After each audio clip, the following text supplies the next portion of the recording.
ഇവിടെ രാജ്ഞിക്ക് ഒരു പുത്രൻ ജനിക്കുന്നു.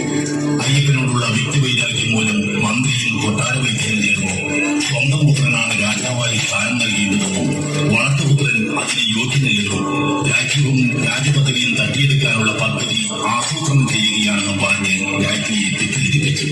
ഇതെല്ലാം വിശ്വസിച്ച രാജ്ഞി കൊട്ടാരം വൈദ്യന്റെ വാക്കുകേട്ട് വയറുവേദന അഭിനയിക്കുകയും പുലിപ്പാലിനാൽ മാത്രമേ വയറുവേദന ശമിക്കുകയുള്ളൂ എന്ന് മണികണ്ഠനോട് പറയുന്നു. ഇതറിഞ്ഞ് അയ്യപ്പൻ പുലിയുടെ പാലിനായി വനത്തിലേക്ക് പുറപ്പെട്ടു.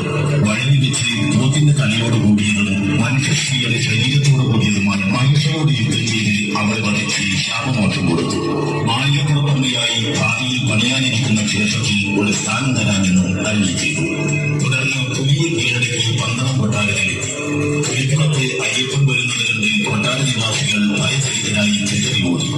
മണികണ്ഠന്റെ ദിവ്യത്വ ബോധ്യപ്പെട്ട രാജ്ഞിയും മന്ത്രിയും വൈദ്യനും കാൽക്കൽ നിന്ന് മാപ്പപേക്ഷിക്കുന്നു.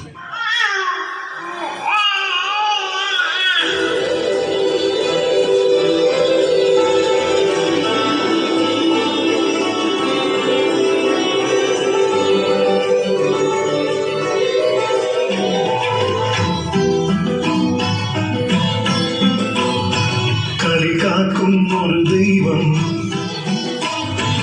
അയ്യപ്പൻ അവതാരം, കളികാക്കും ഒരു ദൈവം അയ്യപ്പൻ അവതാരം, നികണ്ടത് പമ്പൈ നദിയോരം.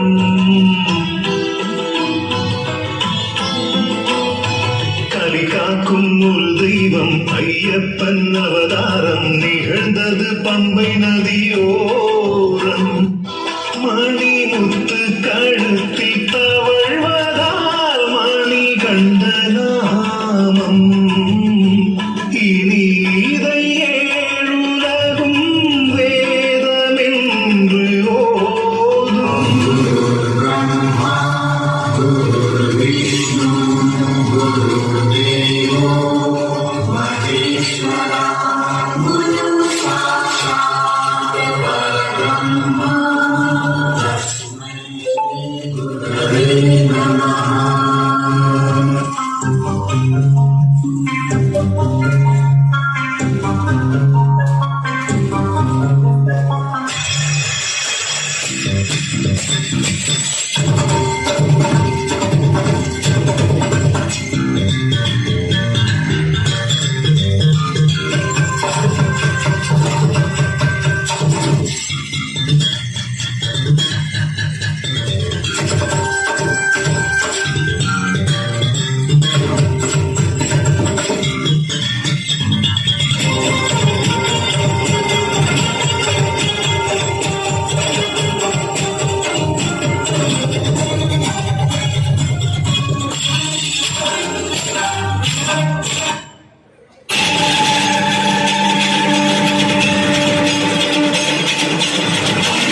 നാരായണ നാരായണ.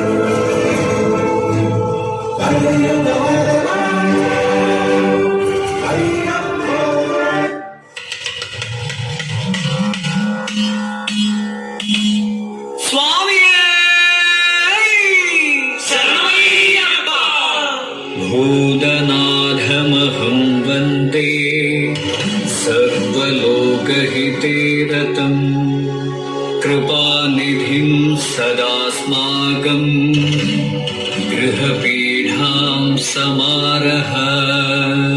ഓം ഭൂതനാഥായ നമഃ.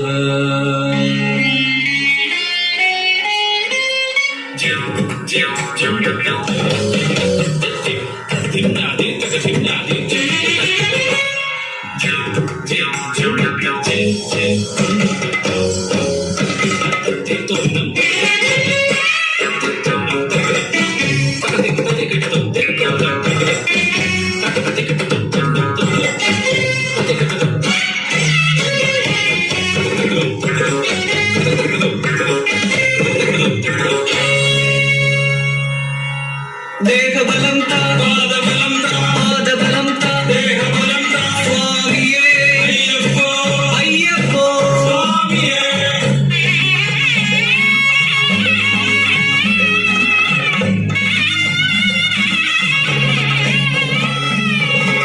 ശബരിഗിരി വാഴുന്ന സർവേശ്വര പ്രബലവര പന്തളാധിപ കുമാര യോഗമെന്നും കാണുവാൻ തവ പാദയുഗളമീ തരുണികൾ അഖിലനാഥ പാദയുഗളമീ തരുണികൾ അഖിലനാഥ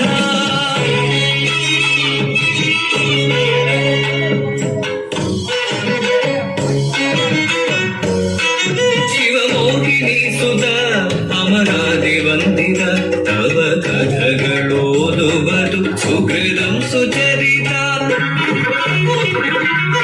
പൈതൽ പിറന്നിടാൻ ബഹുതപം ചെയ്യുകയാ കൈവന്നു